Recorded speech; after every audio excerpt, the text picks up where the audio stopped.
one of the letters of St. Paul. It's not the first letter of St. Paul. In fact, it's probably one of the later letters. Paul is writing it probably from the arena of Corinth, and he's writing it to a congregation of which he has no knowledge. He knows nothing about the church in Rome. Now, there are some people who believe that this is really kind of a general letter, like the letter, like St. John's Revelation, which was addressed to 7 individual congregations throughout Asia Minor. Paul might have written one letter to the church in Rome. He might have written one letter to what became Marseille.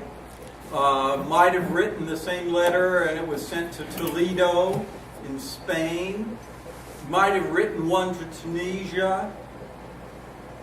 But this letter was to precede him in the next leg of his journey. If you take the epistles of St. Paul as a factual piece and not Luke's Acts of the Apostles, you see that Paul has one journey in mind that starts in Antioch and is going to take him completely around the Mediterranean Sea. The next leg of the journey is to go to Rome and there to spend a little time and then go on from there through southern Gaul or France and over to Spain and Portugal and then probably across into North Africa and back along the North African coast through Tunisia and through Alexandria and up to Jerusalem and then back to Antioch. So it's a round the world trip, preaching the gospel all the way. But what he wants to do is he wants to share that gospel now with the people to whom he's going. All of his other epistles, with the possible exception of Philemon, are written to congregations that he actually started and that he's been writing to off and on because they're having problems, like the church in Galatia, which is the New Testament lesson for this morning. The church in Galatia was hearing a different gospel. And Paul hears about that, so he writes to them and says, wait a minute, remember what I told you. So all of his other epistles are letters to churches that he's already started and been at. But he is on his way west. And so he writes this letter to the church in Rome. And there are 2 basic reasons for it. One we find in the first chapter, and that is so that he can come to them and they can understand what he's telling people, and he hopes to be there with them and share with them. Give them some gift of grace and learn from them as well. And then in the 15th chapter, he tells them, oh, by the way, I'm going to be stopping with you, but my intention is to go on into Spain. So he's got those 2 intentions. He's going to Rome to share with them his gospel, and he's also going there as a stopover on the way west. Now, why does he want to write his gospel down to send to Rome? Well, one possibility is that Peter is there. And if you look at the epistles, especially Galatians, as we'll find as we go through Galatians on Sunday mornings, Paul and Peter do not always see eye to eye. In fact, they frequently butt heads. Paul calls Peter on the carpet because Peter has been sitting with the Gentile Christians, and then some folk from Jerusalem come up, and he goes and sits with them and ignores the Gentile Christians. And Paul calls him on the carpet.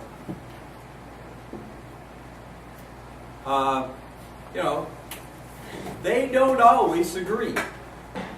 And so one of the things that Paul might be doing here is he might be sending this gospel ahead to kind of cover up or to kind of dispel the rumors that he and Peter are working against each other, and to let people know that they're actually working together. Whether it works or not, we have no idea. But that may be part of the idea.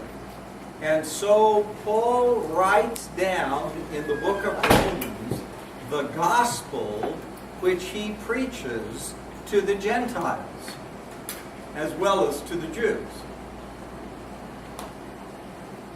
And that gospel is what we have today in the epistle of St. Paul to the Romans. Now, Paul's gospel is not the same as John's. If you read Paul's gospels, what you will find is in the encapsulated gospel of many mainline and fragmented denominations of the Christian church today.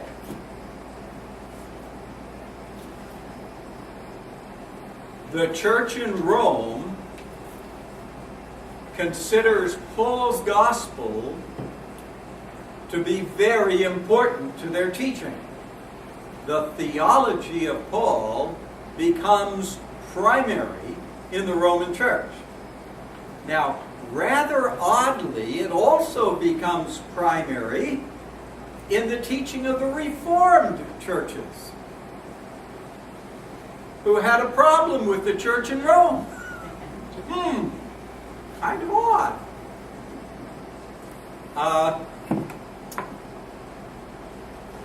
Who's right? Paul or John? I leave that up to you. An old professor of mine, in many expressions of that, a man by the name of John Knox, who was one of my seminary professors. No, it wasn't the John Knox of the Scottish Reformation. Although I may be that old, this is a different John Knox. John Knox taught in seminary the Pauline corpus, that is, all of the letters of Paul. And his favorite comment that he made to all of his classes, and especially for the benefit of all of the ladies who came from the local churches to sit in on his lectures, he would say, "This is what Paul says, and he was wrong." And it was amazing because these people who sat in the back of the classroom, apart from the people who were actually students, would say, "Oh yes, Paul was so right. Paul was so right. Oh yes, Paul was so wrong." Yeah. Wait a minute. I kind of follow John Knox. I think Paul was wrong quite a bit of the time. Paul's gospel and the book of Romans has several parts to it. And there are three basic parts. The first part is guilt. That's the basis of his theology. You are guilty. The second part is the remedy for that guilt is Jesus Christ. And the third part is then how do you live once that's taken place? But he starts with guilt. John's gospel starts with grace and love. Paul starts with guilt. Everyone is guilty. There is no one who is not guilty. Even though Paul himself was an exemplar of living the Jewish law, he was guilty.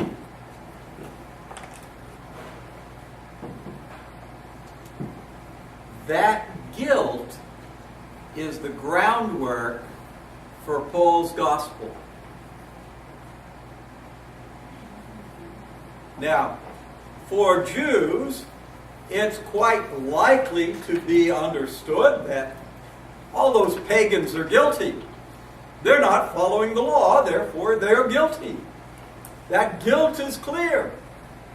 Of course, the pagans would say, we're not responsible for your law, so how can we be guilty? Well, Paul has an answer for both. And in the first chapter, beginning with verse 18, Paul delineates the guilt of the pagans, the guilt of the Greco-Roman milieu of his day. He says, you can't get off by saying you don't follow the law. You are guilty just by what you do. You are guilty. Here's how he says it. For the wrath of God is revealed from heaven against all ungodliness and wickedness of those who by their wickednesses suppress the truth. Here is the truth. What can be known about God is plain even to the pagans.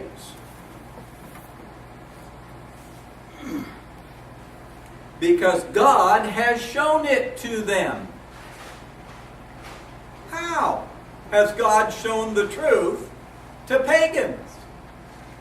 Ever since the creation of the world, His eternal power and divine nature, invisible though they are, have been understood and seen through the things He made.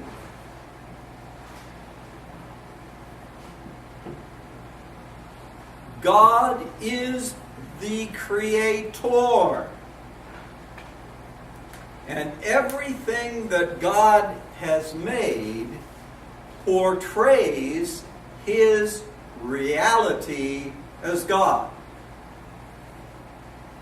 There can be no doubt, even if you are a pagan, that God is responsible for creation.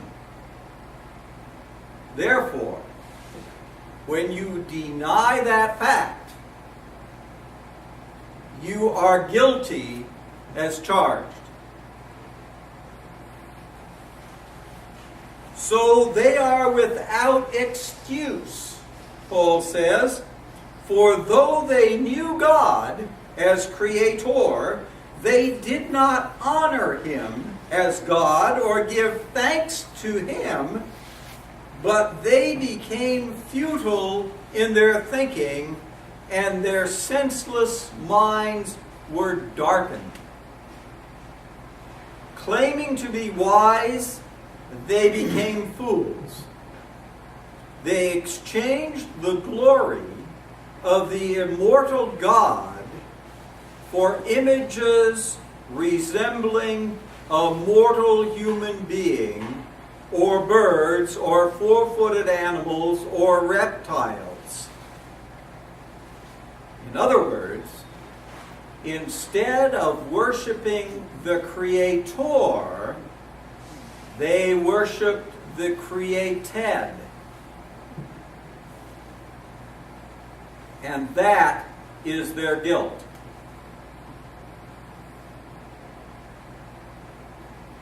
So as you read through the first chapter of Romans, that's what you're looking for.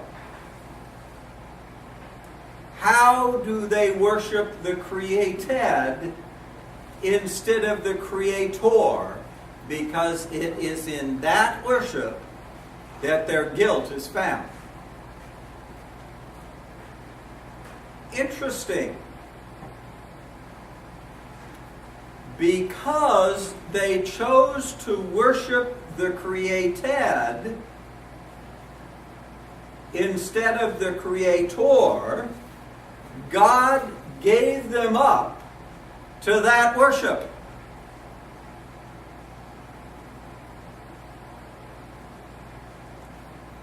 To further make their guilt plain. That's the concept of the pagan from Paul's gospel.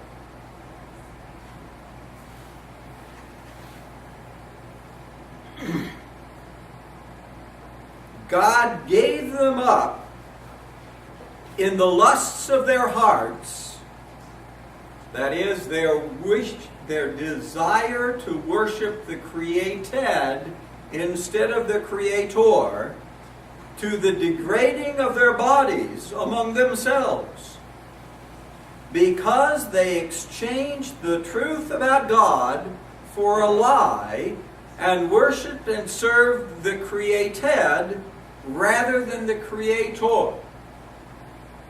For this reason, God gave them up. God let it go, so that their guilt would be widely known. So that everything they do worships the created instead of the Creator. God is giving them enough rope to hang themselves. Okay? And they're doing it well. Their women exchanged natural intercourse for unnatural, and in the same way, also the men, giving up natural intercourse with women, were consumed with passion for one another. Men committed shameless acts with men and received in their own persons the due penalty for their error. Now, the question to be answered is this: how is that worshiping the created instead of the Creator?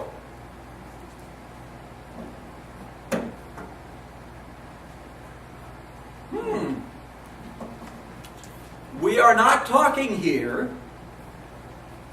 about an Old Testament condemnation of homosexuality. We are talking about how does this action worship the created instead of the Creator. You have to keep this in the context in which it is written in Paul's epistle to the Romans.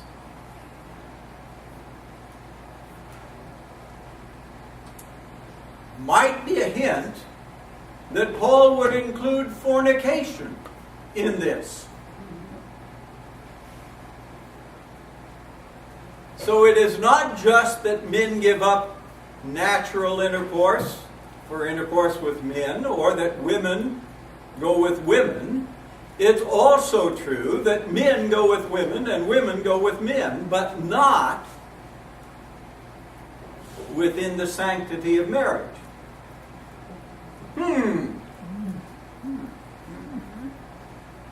So what is it that here worships the created instead of the creator? What? The lust. Well, no, not really, because, I lust after Pat. Well, but you should. But I should. You're married. And that's the point. But you should. Here's the problem. The problem is that there are two ways in which this functions as worshiping the created instead of the creator. The first is that in Paul's day, this action was depicted within the worship of false gods. The worship of Aphrodite was the worship of sex for the sake of sex and no other intent. That's the created instead of the creator. Also, marriage implied for Paul and for the church today commitment.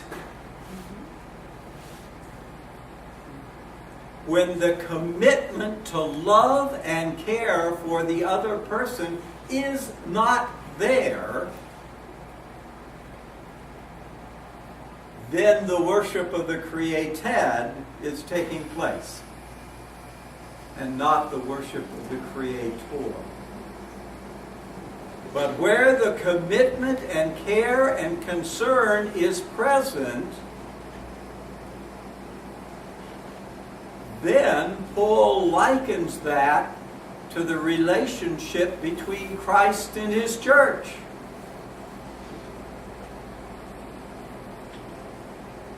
Because of the commitment of Christ to the church and the church to Christ.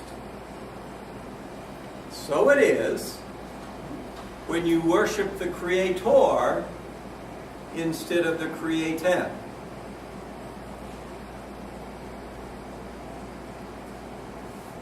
That leaves us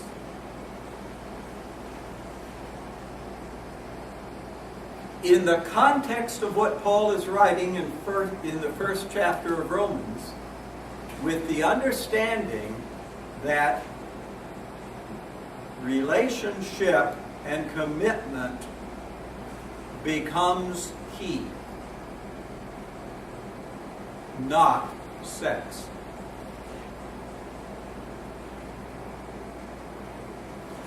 Remember that the problem is worshiping the created and not the creator, not who you love or who loves you.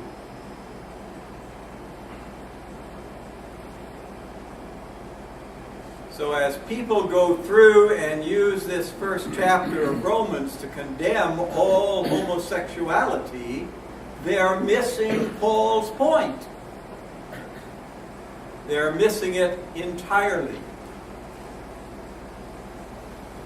Paul condemns the worship of the created instead of the creator.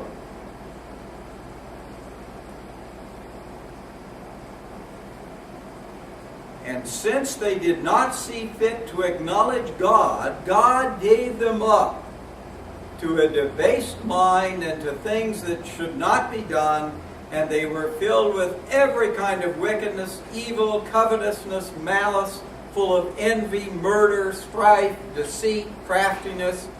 They are gossipers, slanderers, God-haters, insolent, haughty, boastful, inventors of evil, rebellious toward parents, Oh, wouldn't that be nice? Oh, The 9 o'clock news. foolish, faithless, heartless, ruthless. They know God's decree that the Creator must be worshipped, not the created. And that those who practice such things deserve to die, yet they not only do them, but even applaud others who practice them.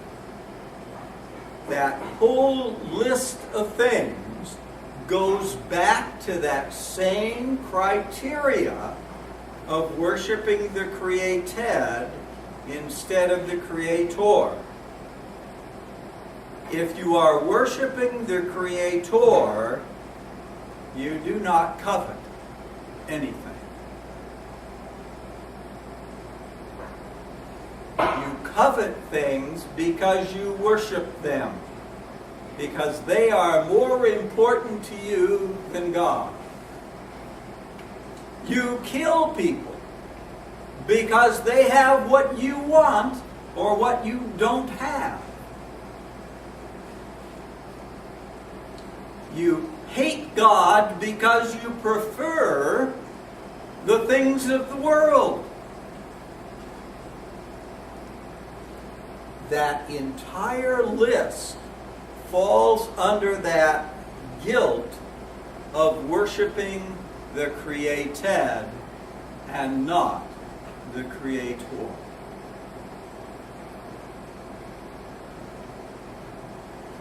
So here we have the first step in Paul's gospel.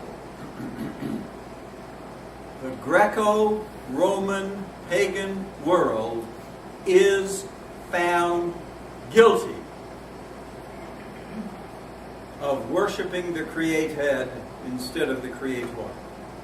And because they are guilty, something needs to happen in order for them to be set right with God. They are guilty.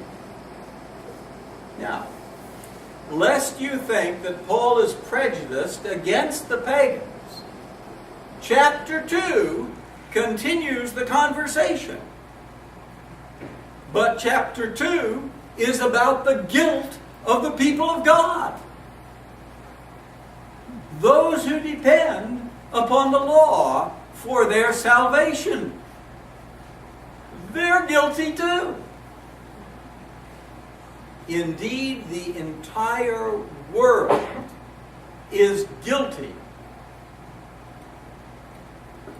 So, we'll pick up with chapter 2 next Sunday, and we'll go on through and see how that guilt plays out within the Jewish population of Paul's day, and how they join the pagans in guilt.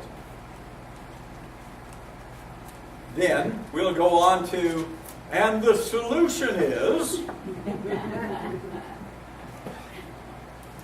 but the amazing thing about Paul's gospel is that it starts with guilt. If you do not accept the guilt, then Paul's gospel continues to kind of limp along. It's founded upon guilt first. Interesting.